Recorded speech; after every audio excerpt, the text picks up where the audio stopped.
હું અને મારો મિત્ર અમારા ગામમાં આનંદ કરી રહ્યા હતા તો કાકી કહેવા લાગ્યા કે તમે બંને આનંદ કરવાની વાતમાં ખૂબ ઝડપી છો. તમારી સાથે જે મને આનંદ આવ્યો તે પહેલાં ક્યારેય નથી આવ્યો.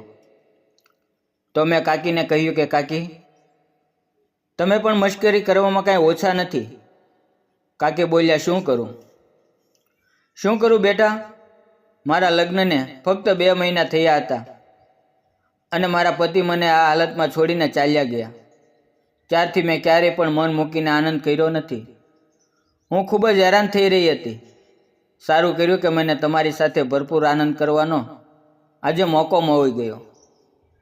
તો મેં કહ્યું, કાકી તમે ગામમાં કોઈને પણ કહી શકતા નહોતા? તો કાકી કહેવા લાગ્યા કે જો હું ગામમાં કોઈને આ વાત કરું અને તેને મોકો આપું તો મારી બદનામી થઈ જાય અને તમે બંને તો 2-4 દિવસ ગામમાં રહેવા માટે આવ્યા છો અને પાછા જતા રહેશો.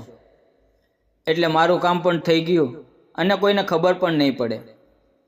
નમસ્કાર મિત્રો, આજની વાર્તા ખૂબ જ સુંદર છે કારણ કે આ વાર્તામાં હું અને મારો મિત્ર ગામની અંદર એક કાકીને ખૂબ જ મદદરૂપ બન્યા અને તેને ખુશ કરી દીધા. આ તેની વાર્તા છે. મને નાનપણથી જ મારાથી મોટી ઉંમરની વ્યક્તિઓમાં જીવ હતો.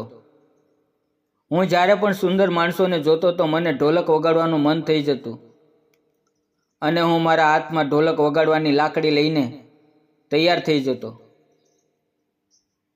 થોડા દિવસ પહેલાંની વાત છે. કોલેજની અંદર વેકેશન થઈ ગયું હતું. હું મારા મિત્ર પવનની સાથે તેના ગામડે ગયો. પવન પણ મારી જેવા વિચાર ધરાવતો હતો. અમને બંનેને ઢોલ વગાડવાનું મન થયા કરતું. ગામની અંદર પવનનું ઘર હતું. ત્યાં તેના દાદા અને દાદી રહેતા હતા. હું પણ તેને મારા પોતાના દાદા દાદી માનતો હતો. જ્યારે અમે ઘરે ગયા તો અમને બંનેને જોઈને દાદા દાદી ખૂબ જ ખુશ થઈ ગયા. મેં અને પવને તેના આશીર્વાદ લીધા. દાદી અમારા માટે ચા નાસ્તો લાવ્યા અને દાદી પૂછવા લાગ્યા કે હવે થોડા સમય માટે અહીંયા જ રોકાજે. તો પવન કહેવા લાગ્યો કે હા દાદી.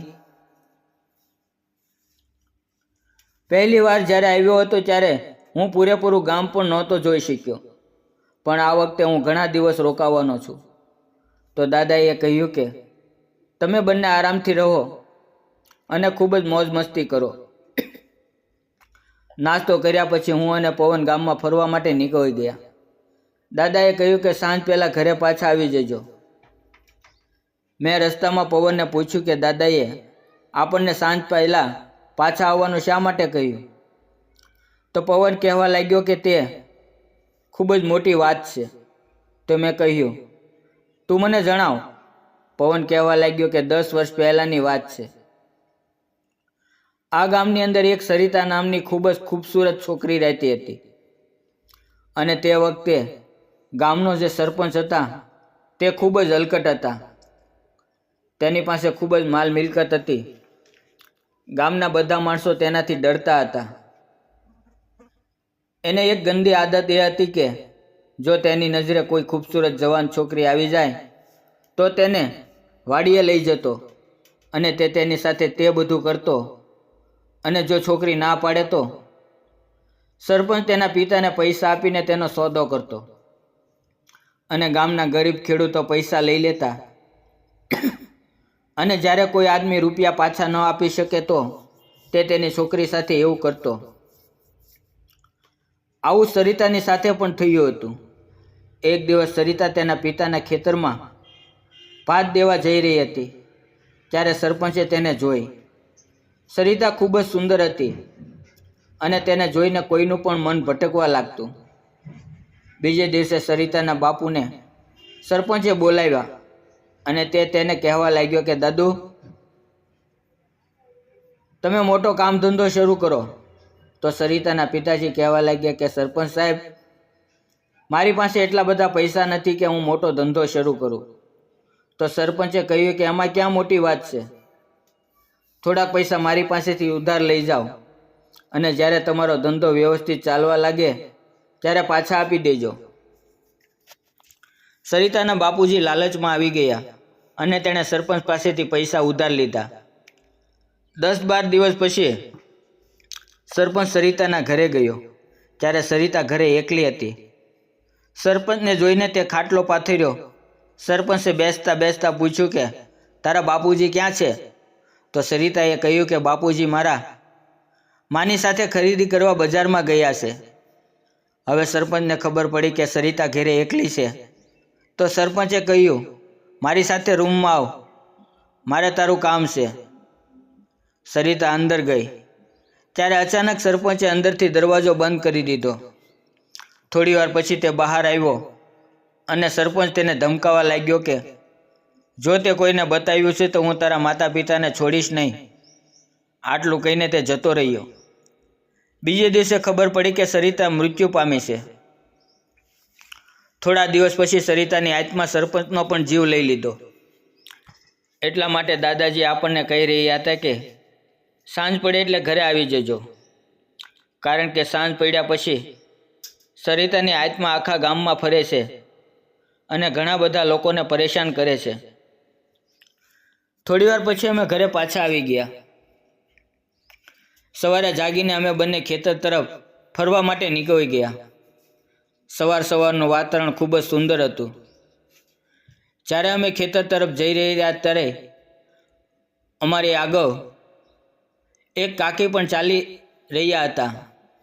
અમે બંને વિચારવા લાગ્યા કે ચાલને આ ગાડીને રસ્તા ઉપર લાવી દઈએ. હું થોડું ઉતાવળું ચાલીને કાકીની સાથે થઈ ગયો. મને જોઈને કાકી કહેવા લાગ્યા કે તું કોણ છો? તને ગામમાં પહેલાં ક્યારે જોયો નથી?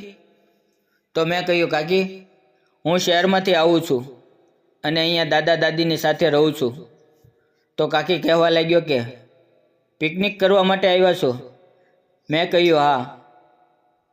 મારી સામે આંખમાં આંખ નાખીને કાકી બોલ્યા મારાથી થોડો દૂર રહે, નહીંતર ગામના લોકો એમ સમજશે કે આપણે એવું કરવા માટે જઈ રહ્યા છીએ.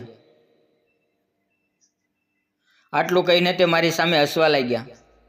કાકીની વાત સાંભળીને મને ખાલી ચડી ગઈ, કારણ કે કાકી વાતને ઘુમાવ્યા ફિરાવ્યા વગર સીધી મુદ્દાની વાત કરી નાખી હતી.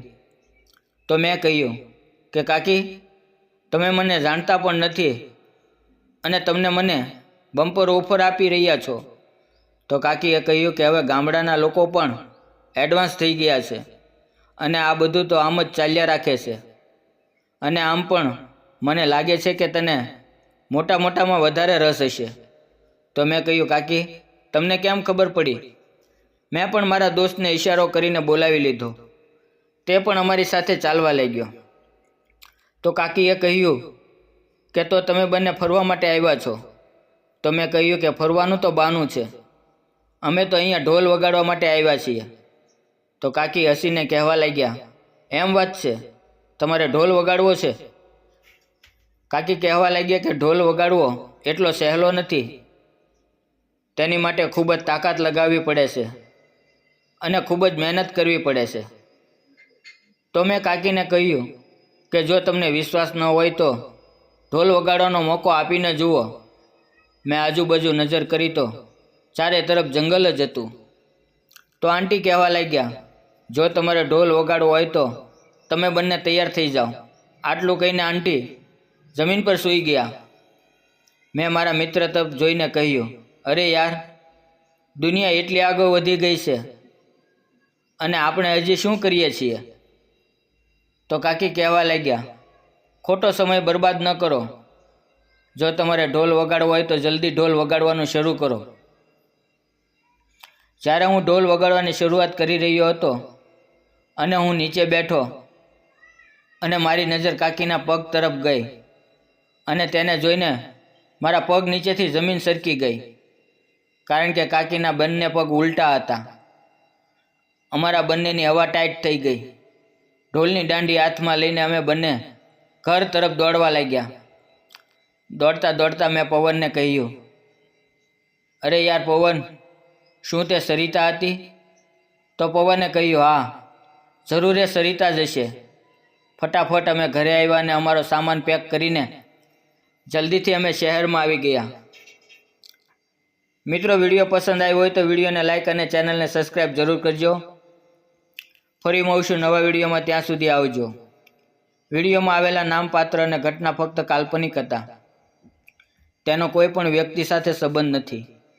વિડીયો પૂરેપૂરો જોવા બદલ આપ સૌનો ખૂબ ખૂબ ધન્યવાદ.